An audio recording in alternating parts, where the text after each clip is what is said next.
ನೋಡಿ, ನಮಗೆ ಈ ಘಟನೆ ಇದೆಯಲ್ಲ, ನಾವು ಯಾರು ಇಂಥ ಪರಿಸ್ಥಿತಿ ನಮ್ಮ ರಾಜ್ಯದಲ್ಲಿ ನಿರ್ಮಾಣ ಆಗ್ತದೆ ಅಂತ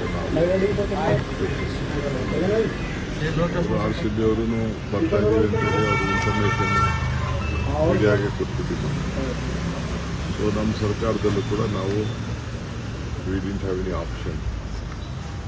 ಆದರೆ ಇಂಥದ್ದು ಈಗ ಯಾರು ನಡೆದಿದೆ ನಮ್ಮ ಮನೆಯಲ್ಲೇ ಆಗಿದೆ.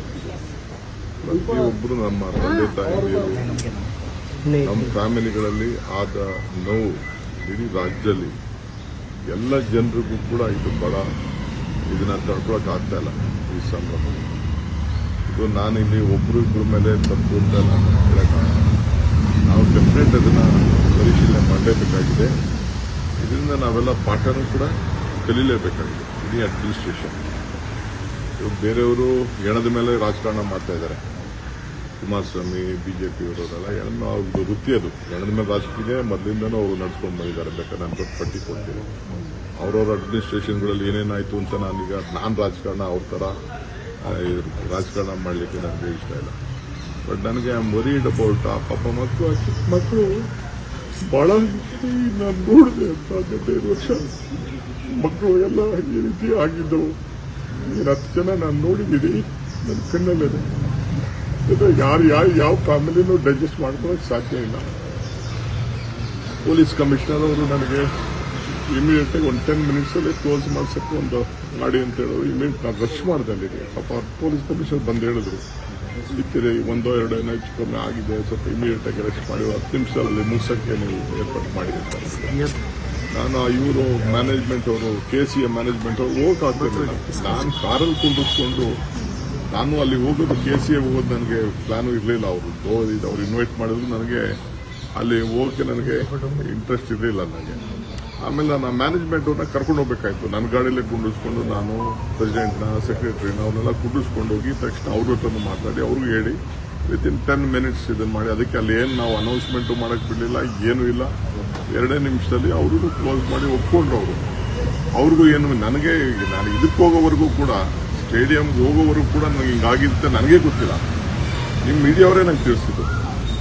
ಎಲ್ಲ ಫೋನ್ಸು ನನಗೆಲ್ಲ ಜಾಮ್ ಆಗೋಗ್ಬಿಟ್ಟಿತ್ತು. ನಿಮ್ಮ ಮೀಡಿಯಾವ್ರು ನನಗೆ ತಿಳಿಸಿದ್ರು. ಮೀಡಿಯಾವರು ಈ ಥರ ಆಗಿದೆ ಅಂತ ಅಂದ್ಬಿಟ್ಟು NDTV ಅವರು, ಟೈಮ್ಸ್ನವರು ಒಂದು 3-4 ಜನ ನನಗೆ ಕೇಳಿದ್ರು.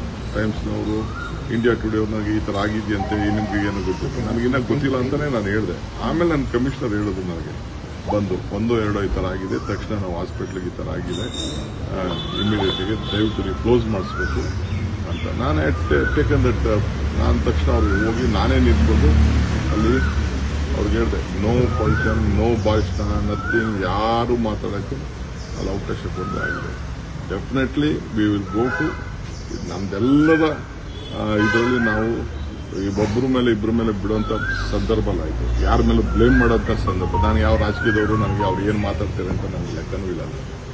ಅವರೆಲ್ಲರದು ಮಾಮೂಲಿ ಚೇಷ್ಟೆನೆ. ಅವ್ನು CT ರವಿ ಮಾತಾಡಲಿ, ಕುಮಾರಸ್ವಾಮಿ ಮಾತಾಡಲಿ, ಅಶೋಕ್ ಮಾತಾಡಲಿ, ಯಾರು ಮಾತಾಡಲಿ, ಅವ್ರದ್ದೆಲ್ಲ ಬರೀ ರಾಜಕಾರಣ. ಅವ್ರದ್ದೆಲ್ಲ ಬೇರೆ ಸಂದರ್ಭದಲ್ಲಿ ನಾನು ಮಾತಾಡ್ತಿದ್ದೆ. ಇವೆಲ್ಲ ಬರ್ತದೆ ಚರ್ಚೆ. ಅಸೆಂಬ್ಲಿಲಿ ಅವ್ರವ್ರ ಕಾಲದಲ್ಲಿ ಏನೇನು ಮಾಡಿದ್ರು ಅಂತ ಅಂದ್ಬಿಟ್ಟು ಚರ್ಚೆ ಬರ್ತದೆ. ನಾನು ಮಾತಾಡ್ತೀನಿ. ಈಗ ರಾಜಕಾರಣ ಮಾತಾಡೋದು ಬೇಡ. ಅಧಿಕಾರಿಗಳು ಮಾಹಿತಿ ಕೊಟ್ಟರು ಕೂಡ ಸರ್ಕಾರ ತರಾತುರಿಯಲ್ಲಿ ನಿರ್ಧಾರ ಮಾಡ್ತು ಅಂತ ಸರ್ ಕೆಲ ಅಧಿಕಾರಿಗಳು ಹೋಮ್ ಮಿನಿಸ್ಟರ್ ಹತ್ರ ಈ ಬಗ್ಗೆ ಮಾಹಿತಿ ಕೊಟ್ಟಿದ್ದಾರೆ. ಆಯ್ತಪ್ಪ, ಕುಮಾರಸ್ವಾಮಿ ಹೇಳ್ದಂಗೆ ಅದನ್ನ ನಾನು ಉತ್ತರ ಆಮೇಲೆ ಕೊಡ್ತೀನಿ. ನಾನು ಐವಾಸಿನ್ ಕನಕಪುರ ಕೋರ್ಟಲ್ಲಿದ್ದೆ. ನಾನು ಅದನ್ನು ಯಾರು ಹಿಡಿದ ಮೈ ಗೌರ್ಮೆಂಟ್, ನಮ್ದು ಗೌರ್ಮೆಂಟ್ ಯಾರೇ ತೀರ್ಮಾನ ಮಾಡಿದ್ವಿ, ನಾವೇ ತೀರ್ಮಾನ ಮಾಡಿದ್ದೀವಿ ಅನ್ಕೊಳ್ಳೋಣ. ನಮ್ದು ಗೌರ್ಮೆಂಟ್ ಇದು. ತಕ್ಷಣ ಟು ರಶ್ ಬ್ಯಾಕ್. ನನಗೂ ಕೆಲವು ಪೊಲೀಸ್ ಆಫೀಸರ್ಸ್ ಫೋನ್ ಮಾಡಿ ಹಿಂಗೆಲ್ಲ ಹಿಂಗಿದೆ ಅಂತ ಹೇಳಿದ ತಕ್ಷಣ ಟು ರಶ್ ಬ್ಯಾಕ್. ನಾವ್ಯಾರು ಎಕ್ಸ್ಪೆಕ್ಟೇ ಮಾಡಿಲ್ಲ. 2 hours ಜಾಮ್ ಮಾಡಿ ಇದನ್ನೇ ಇನ್ನು ಜನ ಬರೋದನ್ನೇ ಇದನ್ನ ನಿಲ್ಲಿಸೇಬಿಟ್ರು ಮೆಟ್ರೋನ. ಆ ಥರ ಪರಿಸ್ಥಿತಿ ಆಯಿತು. ನನಗೆ ನೀವು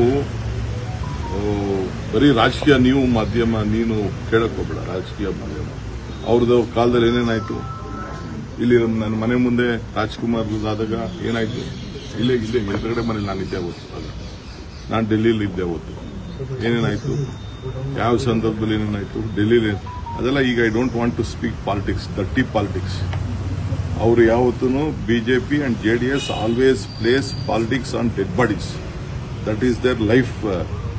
ದಿಸ್ ಒನ್ ಯಾವ their agenda, political agenda, but they should see what they have done. We are deeply hurt. It is our own family, all the members, the image of Karnataka, the image of Bangalore. Yes, we take it. We are not blaming on others, though it has happened very unexpectedly.